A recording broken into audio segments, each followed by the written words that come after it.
y'all, Shelley here with another tip for hospice nurses.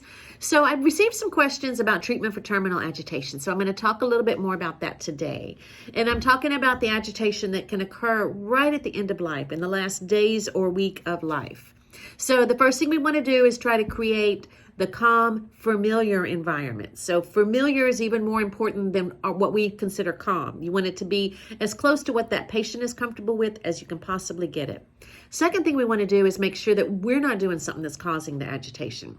So are they having a paradoxical drug reaction? If you're giving Ativan and they become more agitated, so you give more Ativan, they get more agitated, they could be having a paradoxical reaction. Sometimes just switching to a different benzo is all you have to do and they don't have that reaction and it works fine.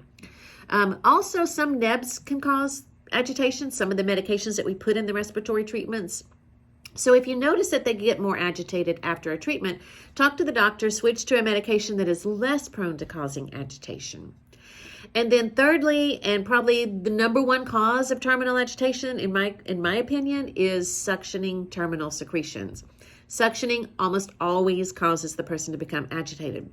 So stop the suctioning, treat the terminal secretions with the medications and positioning, educate the family that suctioning is not the best option, and see if that helps. If none of these things work and you still need medication, the two that I find to be the best are the ABH gel, that's the Ativan Benadryl Haldol gel that you apply on the arm.